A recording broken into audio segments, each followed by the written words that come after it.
George Whitmore was 75 years old when his children drove him to a nursing home.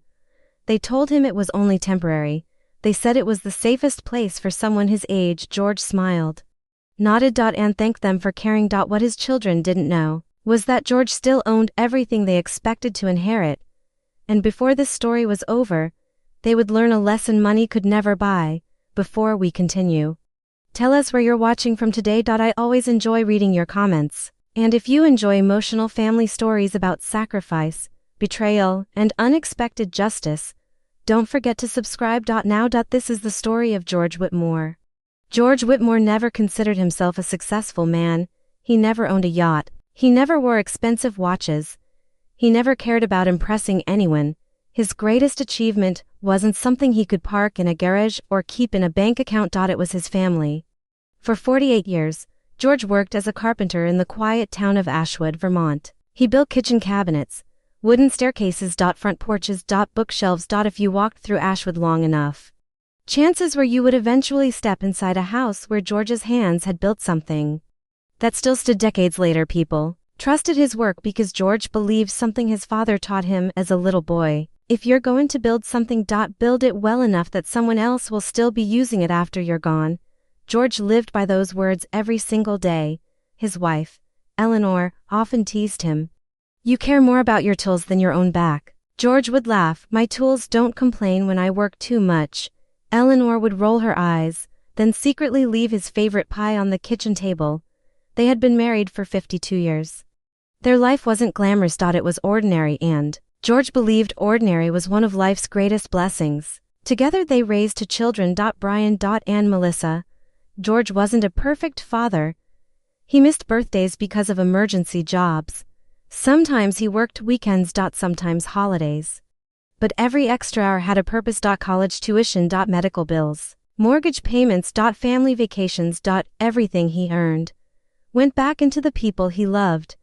When Brian wanted to study engineering, George refinanced part of his workshop.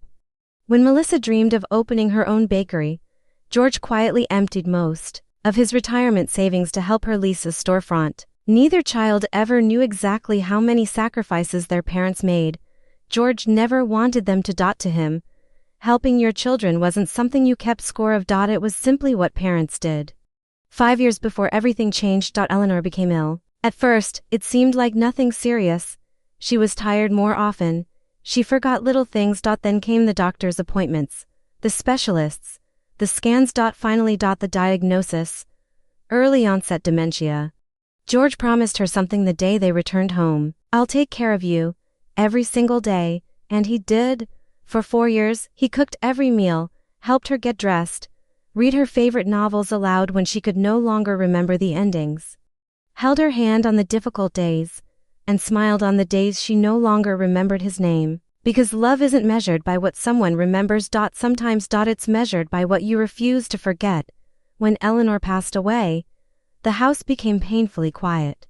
George still woke up every morning at 6. Still made 2 cups of coffee, still glanced toward Eleanor's favorite chair before realizing it would remain empty. Grief has a way of making old habits feel like ghosts. During those first few months, Brian and Melissa visited often. They brought groceries, helped clean the house, invited George to dinner. Neighbors often commented on how fortunate he was. "Your children really love you." George always smiled. "I know they do," and he believed it with all his heart. About a year later, things slowly began to change. Not dramatically, quietly. Phone calls became shorter. Weekend visits became monthly visits. Monthly visits became quick drop-ins. Sometimes Brian would call just to say he was too busy. Melissa often apologized because the bakery needed her. George understood. He had spent his whole life working. He knew responsibilities came first. So he never complained. He simply waited for the next visit. One Sunday afternoon, Brian and Melissa arrived together. That alone surprised George. His children rarely coordinated visits anymore. Brian carried coffee. Melissa brought apple pie from her bakery.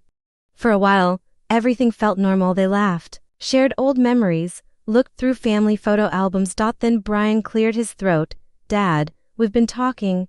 George smiled. "I can tell." Melissa reached across the table and gently placed her hand over his. "We're worried about you." George looked confused. "Worried?" Brian nodded. You live alone. The winters are getting harder. What if you fall? What if nobody finds you? George chuckled softly.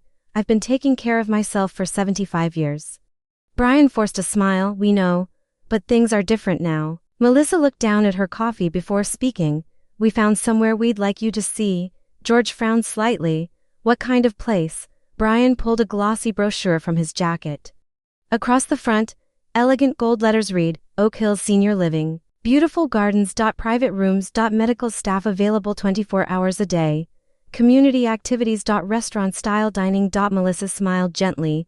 Dad, it doesn't have to be forever. Just until we're sure you're okay. George slowly closed the brochure. He didn't argue. He didn't raise his voice. Instead, he quietly looked around the living room. At Eleanor's knitting basket. At the old wooden clock he built 30 years earlier. At the framed family photograph above the fireplace. Everything inside that house carried a memory. Every wall. Every floorboard. Every window. Finally, George looked back at his children. And asked one simple question. If I leave this house, who's going to look after it? Brian answered almost immediately. Don't worry, Dad, we'll take care of everything. George nodded slowly. A faint smile appeared on his face. One that looked more tired than hopeful. Because for the first time in his life, he realized his children weren't asking how to protect him. They were asking what to do with everything he would leave behind. 3 days later, George packed one small suitcase, locked the front door, looked at the house he and Eleanor had spent a lifetime building, and climbed into Brian's car. As they drove toward Oak Hills Senior Living, George quietly slipped an old envelope into the inside pocket of his coat. It contained only one document, a document nobody else knew existed, and before long, that single piece of paper would change everything. When George arrived at Oak Hills Senior Living, the staff welcomed him with warm smiles. A nurse named Rebecca carried his small suitcase to his room. It's not much, she said softly. But we'll do everything we can to make it feel like home. George smiled politely. Thank you, but both of them knew a room could never replace a lifetime of memories. His room overlooked a small garden. Every morning, he watched birds gather around an old oak tree. Some residents spent their days playing cards. Others quietly read books by the fireplace. A few simply stared out the windows, waiting for visitors who rarely came. George quickly noticed a painful pattern. Every family promised to visit often. Very few actually did. During the first month, Brian came twice. Melissa visited once. By the second month, the visits became phone calls, then text messages. Eventually, nothing. George never complained. Whenever the staff asked if his family was coming, he simply smiled. They're busy. It was the same answer every time. One rainy afternoon. Rebecca noticed George sitting alone in the library. You miss them, don't you? George closed the book in his lap. Every parent misses their children. Rebecca hesitated. Even when the children stopped showing up, George looked toward the rain outside the window, then quietly replied, especially then. Back in Ashwood, Brian and Melissa were busy making plans. They rented George's house to a young family. They sold most of the old furniture. Margaret's sewing machine disappeared. George's workshop was emptied. Even the wooden rocking chair he had built with his own hands was sold at an estate auction. Neither of them believed George would ever return home. After all, he seemed happy enough at Oak Hills. At least, that's what they told themselves. 6 months later, attorney David Collins arrived at Oak Hills Senior Living carrying a leather briefcase. George greeted him with a smile. I wasn't expecting you. David sat across from him. I think it's time. George nodded slowly. I think so too. David placed several folders on the table. Everything had already been prepared years earlier, not after George moved into the nursing home. Years before, Eleanor had insisted on it. If anything ever happens to us, she once said, I don't want money deciding how our family behaves. George never forgot those words. The following Monday. Brian and Melissa received identical phone calls. David asked them to meet at his office that Friday. Neither of them seemed worried. In fact, they were curious. Brian assumed it was finally time to discuss George's estate. Melissa even joked, Dad always did. Like surprises, neither of them realized. The surprise wasn't waiting for them. It was waiting inside them. Friday morning arrived. George walked into David's office carrying the same small envelope he had placed inside his coat. The day he left home. Brian looked surprised. "Dad, what are you doing here?"